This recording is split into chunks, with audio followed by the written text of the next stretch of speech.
His name is my name too. Whenever we go out, the people always shout, John Jacob Eagleheimer. Good afternoon, ladies and gentlemen.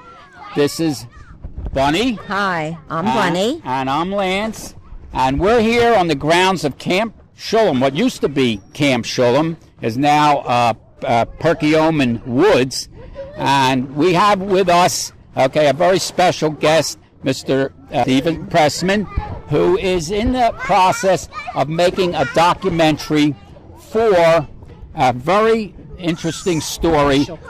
Yes, that took place here on these grounds back in 1939. Also with me is my sister, Beryl Kraus, who attended this camp along with myself back in the late 40s and early 50s. In fact, I might have been here as early as 1944. And Steve here is now in the process of putting together this fabulous documentary about this marvelous story. And you can get details about this on his website. Yeah, and we're now giving Steve a tour where 50 children were housed that were brought back from Nazi-occupied Vienna by Steve. His wife's grandparents. By your wife's grandparents, right? That's right. Okay. This here is the original pool that my sister and I swam in for probably 10 or more years that we came here every year.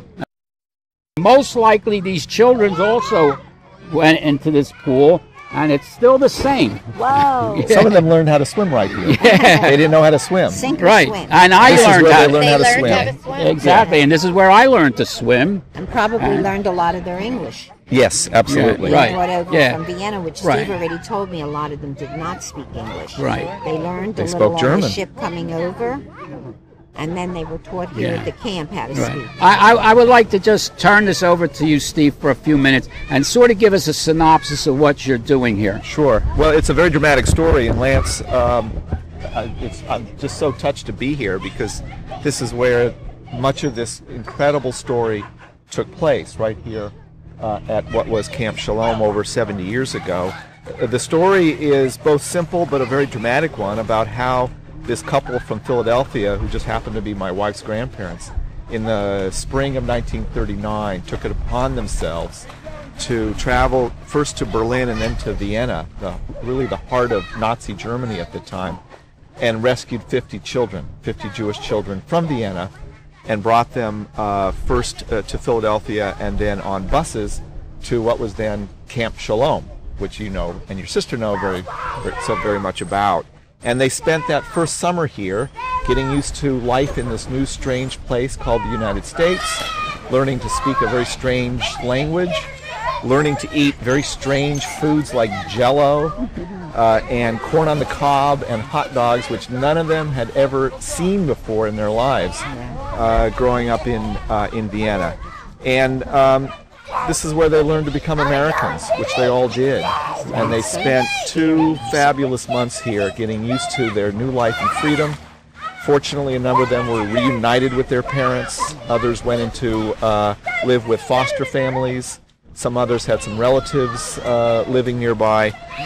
And for most of these kids, it had a very happy ending. But it was a very dramatic story that took place right here in the summer of 1939. Ask Stephen your question. Go ahead. Lance wanted to know, with the 50 children, how were they selected?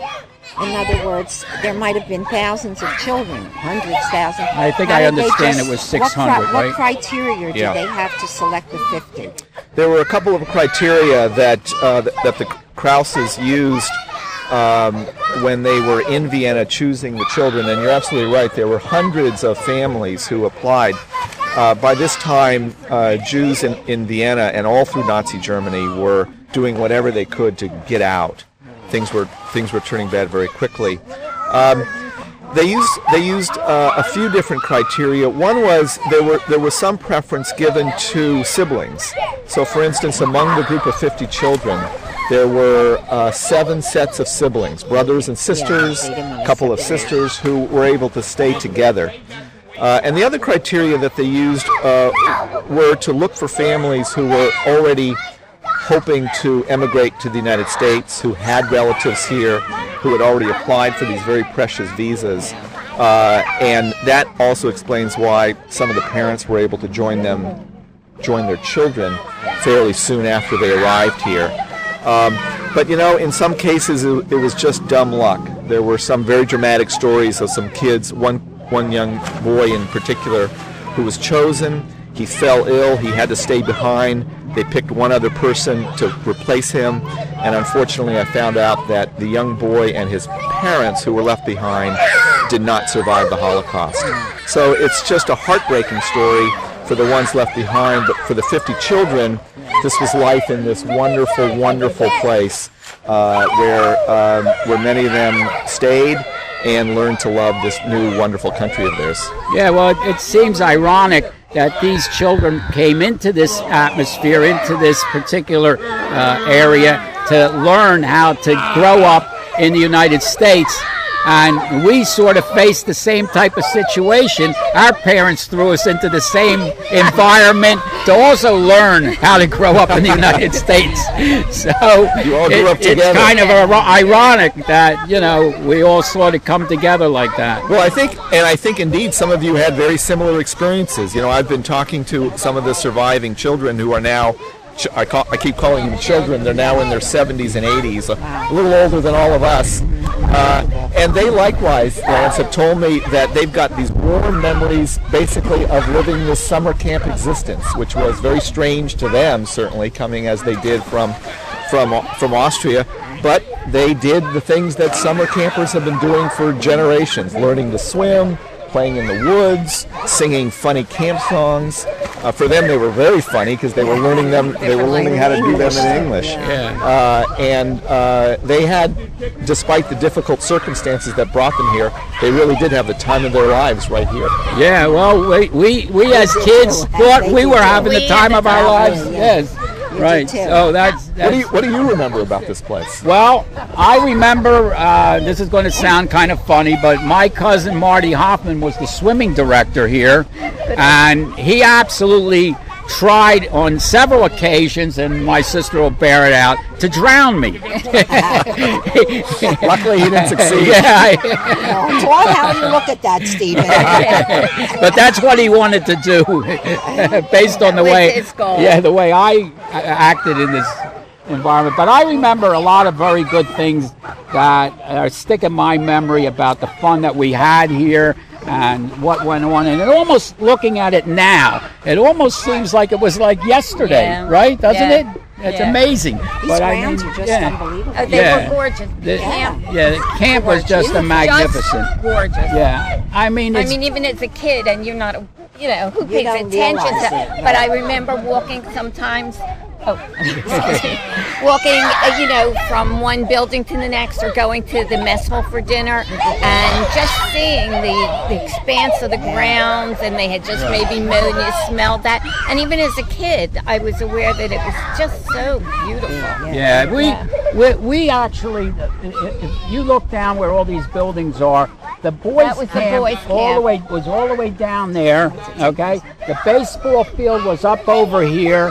Then there's a huge field where that building, they had a modern building, and then up there where you saw that clubhouse was the rec hall. It seemed much bigger then. It was a big barn that they had redone, and I think the tennis courts that we passed were the originals.